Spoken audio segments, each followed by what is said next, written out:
வணக்கம். இன்றைய தலைப்பு பித்திருக்களின் கடனை தீர்க்க செய்யப்படும் சிராத்தத்தின் போது என்னென்ன செய்ய வேண்டும், என்னென்ன செய்யக்கூடாது என்ற விதிமுறைகளை பற்றி உங்களிடம் சற்று விவரிக்கிறேன். அதற்கு முன் நமது சேனலை சப்ஸ்கிரைப் பண்ணாத அன்பர்கள் சப்ஸ்கிரைப் செய்து ஊக்குவிக்க வேண்டுமாய் கேட்டுக்கொள்கிறேன். சரி, விஷயத்திற்கு வருவோம். சிராத்தத்தின் பொழுது என்னென்ன விதிமுறைகளை கடைபிடித்தால் பித்திருக்களின் ஆசீர்வாதத்தை நாம் முறையாக முழுமையாக வாங்கலாம் என்பதற்காக இந்த விளக்க உரையை உங்களுக்கு அளிக்க உள்ளேன். முதலில், ஒருவர் இறந்துவிட்டால் அவருக்கு சிராத்தம் செய்ய தகுதி படைத்தவன் யார் என்றால் அவனது மூத்த பையனே ஆகும். மேலும் 2-3 மகன்கள் இருந்தார் என்றால் அவர்கள் இந்த சிராத்தத்துக்கு துணை புரிய வேண்டும் மற்றும் தனது தகப்பனாரை குறித்து தான தர்மங்கள் செய்வதற்கு கடமைப்பட்டவர்களாக இருக்கிறார்கள். உடன் பிறந்தவர்கள் தாயுடன் சேர்ந்து ஒரே குடும்பமாக வசித்தார்கள் என்றால் ஒரே ஒரு சிராத்தம் மூத்த மகன் தலைமையில் நடப்பது சரியானதாகும். உடன் பிறந்தவர்கள் தனித்தனி குடும்பத்துடன் தனியாக வாழ்க்கை நடத்தினார்கள் என்றால் அவர்கள் தன் தகப்பனாரை நினைத்து முன்னோர்களை நினைத்து சிராத்தத்தை தனியாகவே செய்து கொள்ள வேண்டும். அருகிலே மனைவியை வைத்துக் கொண்டுதான் எப்போதும் சிராத்தம் செய்ய வேண்டும். மனைவியுடன் வாழாதவர்கள் மற்றும் மனைவியை விட்டு பிரிந்தவர்கள் சிராத்தம் செய்வதற்கு தகுதியற்றவர்கள். சிராத்தம் செய்யும் போது இறந்தவனை மட்டும் குறித்து சிராத்தம் செய்யக்கூடாது, முன்னோர்களை குறித்தும் சிராத்தம் செய்யப்பட வேண்டும். அப்படி செய்யும் போது தாய் வழி பாட்டன் பாட்டியையும் குறித்து சிராத்தம் செய்ய வேண்டும். அப்படி தாய்வழி பாட்டனாருக்கு சிராத்தம் செய்யாதவன் தன் தந்தையை கொன்ற பழிபாவத்துக்கு ஆளாவான் என்று உத்தரகாலாமிர்தம் சொல்லுகிறது. எனவே ஒருவர் சிராத்தம் செய்யும்போது தன் முன்னோர்களையும் இறந்தவனை குறித்தும் தன் தாய்வழி பாட்டனார் பாட்டியை குறித்தும் சிராத்தம் செய்யப்பட வேண்டும். இது பர்வண சிராத்தம் என்று காளிதாசர் உத்தரகாலாமிர்தத்தில் கூறுகிறார். சிராத்தம் செய்வதற்கு முன்னர் 1 மாதம் அல்லது 15 நாள் லௌகீக கடமையிலிருந்து விலகி இருக்க வேண்டும். அவ்வாறு விலக இயலாத நிலையில் 3 நாளாவது விரதம் இருந்து நியமத்துடன் இருக்க வேண்டும். சிராத்தத்தின் பொழுது அன்றைய தினம் வீட்டு தெய்வங்களை பூஜை செய்யக்கூடாது. சிராத்தம் செய்யும் அன்று சந்தியாவந்தனமும் காயத்ரி மந்திரமும் அவசியம் செய்யப்பட வேண்டும். இல்லையே அந்த அவிர்வாகங்களை அந்தந்த தெய்வங்கள் பித்திருக்கள் ஏற்றுக்கொள்ள மாட்டார்கள். ஒருவருடைய இறந்த திதியில் வருட முடிவில் செய்யப்படும் சிராத்தம் செய்யப்படவில்லை என்றால் பிராயச்சித்தம் செய்து கொண்டு மகாலய அமாவாசையிலோ ஆடி அமாவாசையிலோ அல்லது தை அமாவாசையிலோ ஏகாதசியிலோ செய்யலாம். சிராத்தம் செய்யும் நாள் என்று வீட்டிலே மாக்கோலம் போடக்கூடாது. புத்தாடை கட்டிக்கொண்டு சிராத்தம் செய்யக்கூடாது. வெள்ளை வேஷ்டி மற்றும் துண்டை வாங்கி நீரிலே நனைத்து பிழிந்து உலர்த்தி அதன் பின்னரே கட்டிக்கொள்ள வேண்டும். சிராத்த நாள் அன்று காலையிலிருந்து கர்த்தா உபவாசம் இருக்க வேண்டும். சிராத்தத்திற்கு முதல் நாள் சமைத்த உணவை மறுநாள் பயன்படுத்தக்கூடாது. சிராத்தம் செய்பவனுடைய மனைவியே சிராத்தம் உணவை தயாரிப்பதற்கு தகுதியுடையவள் ஆவாள். மனைவியுடன் நாத்தனார்கள் துணை புரியலாம் உணவு தயாரிப்பதற்கு. சிராத்தம் எங்கு செய்ய வேண்டும் என்றால் புண்ணிய நதிக்கரையிலும் புண்ணிய கஷேத்திரங்களிலும் செய்வது சாலச்சிறந்த பலனை கொடுக்கும். முடியாத பட்சத்திலே வீட்டிலே செய்யலாம். சிராத்தத்தை எப்போதும் நண்பகல் உச்சி பொழுதிலே ஆரம்பிப்பது மிகவும் நன்மை தரும். சிராத்தம் செய்யும் புரோகிதன் அல்லது அந்தணன் சிராத்த வீட்டில் உணவருந்தியவனாக இருக்கக்கூடாது.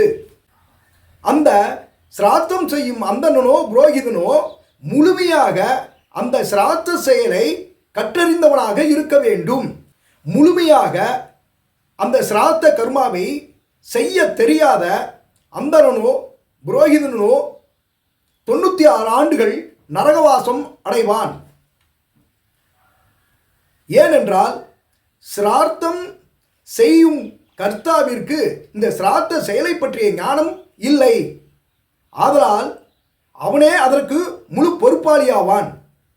எனவே சிராத்தத்தின் பலனாகப்பட்டது பித்திருக்களையும் ஏனைய தேவாதி தேவர்களையும் போய் சேர இயலாது என்பதால் அவன் சபிக்கப்படுகிறான்.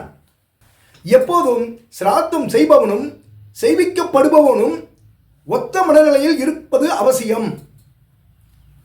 சிராத்தம் செய்யும் காலத்தில் கர்த்தா கோபப்படக்கூடாது, தவறாக பேசக்கூடாது, அவசரப்படக்கூடாது.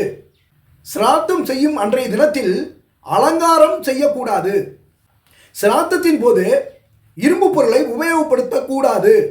பல இடங்களில் வானிலையில் மணலை கொட்டி அதன் மேல் அக்னிகுண்டம் வளர்க்கிறார்கள். எனவே அந்த இரும்பு வாணலி ஆகாது. சிராத்தம் செய்யப்படும் பொழுது இறந்தவர் கோத்திரத்தை, அதாவது முன்னோர்களின் கோத்திரத்தை சரியாக சொல்ல வேண்டும். அதன்பின் அவர்களது வம்சாவளியில் உள்ள அனைவரது பெயரையும் சரியாக சொல்ல வேண்டும். அப்படி சொல்லுவதற்கு சிரமமாக இருக்கும் பட்சத்தில் முன்கூட்டியே அதை ஒரு காகிதத்தில் எழுதி புரோகிதனிடம் கொடுத்து விடலாம். சரியான கோத்திர பெயர்களை கூறுவதன் மூலமே பலனாகப்பட்டது முன்னோரை போய் சேரும். தகப்பன் உயிருடன் இருக்கும்போது மகன் இறந்து விட்டால் அந்த தகப்பனே அந்த மகனுக்கான காரியங்களை செய்ய வேண்டும். அந்த மகனுக்கு ஒரு மகன் இருந்தான் என்றால் அவன் செய்யலாம். அப்படி அந்த மகனுக்கு சிராத்தம் செய்யும் போது சபிண்டீகரணம் செய்யக்கூடாது. சபிண்டீகரணம் என்பது முன்னோர்கள் பிண்டத்துடன் இறந்தவனுடைய பிண்டத்தை இணைக்கும் செயலாகும். இங்கு இணைக்க வழி இல்லை.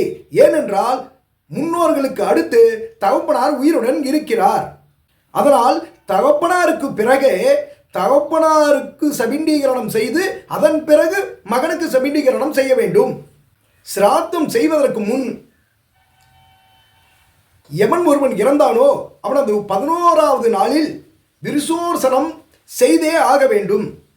விருசோர்சனம் செய்யாமல் சிராத்தம் செய்வதால் யாதொரு பலனும் கிடைக்காது.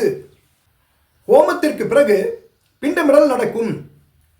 பிண்டம் என்பது முன்னோர்களை நினைத்து வைக்கும் சோற்று உருண்டை பொருள்களாகும். அந்த பிண்டத்தில் கர்த்தா எள்ளு தண்ணீர் தாரை வார்க்கும் போது முன்னோரின் கோத்திரத்தையும் பெயரையும் தெளிவாக உச்சரித்துக் கொண்டே பாவங்கள் தீர வேண்டும், நற்கதி அடைய வேண்டும் என்று கூறிக்கொண்டு எள்ளு தண்ணீர் வார்க்க வேண்டும். அதன்பின் பிண்டங்களை இணைத்து பிண்டங்கள் வைத்த இலையுடன் நீர்நிலைகளில் கொண்டு போய் அதை விட வேண்டும். அக்னியை யதாஸ்தானம் செய்த பிறகு வினைகளை போக்கும் விக்ன விநாயகனை வணங்க வேண்டும். அதன்பின் நெற்றியில் திலகம் தரித்து கொள்ளலாம். கும்ப கலசத்தில் உள்ள நீராகப்பட்டது யாகத்தின் பலனாக அது மந்திர நீராக புனித நீராக மாறிவிடும். எனவே கர்த்தாவும் அதன் உடன் பிறந்தவர்களும் அந்த கலச நீரை புரோசித்துக் கொள்ளலாம். இந்த நீரை வீட்டிற்கு எடுத்து வந்து ஏனையவர்களுக்கும் தலையில் புரோசித்து வீட்டிலும் தெளித்துக் கொள்ளலாம்.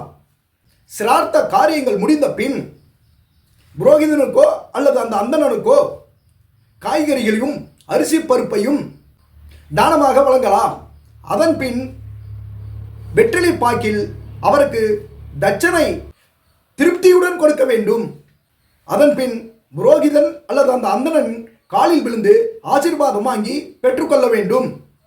அதன் பிறகு கர்த்தாவும் உடன் பிறந்த சகோதரர்களும் இறந்தவரை நினைத்து முன்னோர்களை நினைத்தோ பல தர்ம காரியங்களை தானங்களையும் செய்யலாம். இந்த தான தர்மங்கள் முன்னோர்களின் பாவங்களிலிருந்து விடுதலையாக்கும். புண்ணிய நதி தீரங்களில் இக்காரியத்தை செய்தவர்கள் வீட்டிற்கு வந்த பின் அந்த புனித நீரை தெளித்துக் கொள்ளலாம், அல்லது மீண்டும் ஒரு புண்ணியாக வாசனம் செய்து கொண்டு அடுத்த கடமையை செய்யலாம். வீட்டு தெய்வத்திற்கு விளக்கேற்றி எச்சில் படாமல் சமைத்து வைத்த அந்த உணவுகளை படையில் இட்டு பித்திருக்களை நினைத்து தெய்வத்தை வழிபட வேண்டும். கற்பூரம் ஏற்றி முடிந்ததும் காக்கைக்கு அன்னம் படைக்க வேண்டும். காக்கையை நம் முன்னோர்கள் என்று கருதுவது நமது ஐதீகம். எனவே காகம் அந்த அன்னத்தை உண்ட பிறகு ஏனைய அனைவரும் அன்னம் உண்ண வேண்டும். சிராத்தம் செய்து முடித்ததும் 3 பிராமணரையாவது அழைத்து உணவளிக்க வேண்டும். பிராமண போஜனம் என்று இதற்கு பெயர். அதன் பிறகு சிரார்த்தம் செய்யும் கர்த்தாவும் மற்ற விரதமிருந்த பெண்களும் உணவருந்த வேண்டும். இந்த சிரார்த்த உணவாகப்பட்டது ஞானிகளுக்கும் வேதம் கற்றவர்களுக்கும் பெண் வயிற்று பேரனுக்கும் உகந்தது. கர்த்தா உணவருந்திய பின் பணியாளர்களுக்கும் நேர்மை தவறாதவர்களுக்கும் தர்மவான்களுக்கும் பிறகு உணவளிக்க வேண்டும். இவ்வாறு சிராத்தத்தின் விதிமுறைகளை சரியாக கடைபிடித்து செய்வதனால் அந்த சிராத்தம் செய்தவருக்கு பலனை கொடுக்கும். யாரை நினைத்து செய்கிறோமோ அவரையும் போய் சேரும். இதனால் பித்திருக்களின் ஆசீர்வாதத்திற்கு நாம் பாக்கியவானாகி விடுகிறோம். எனவே அனைவரும் மேற் சொன்ன வழிமுறைகளை கடைபிடித்து மேன்மை உற வேண்டுமாய் கேட்டுக்கொள்கிறேன். நன்றி, வணக்கம்.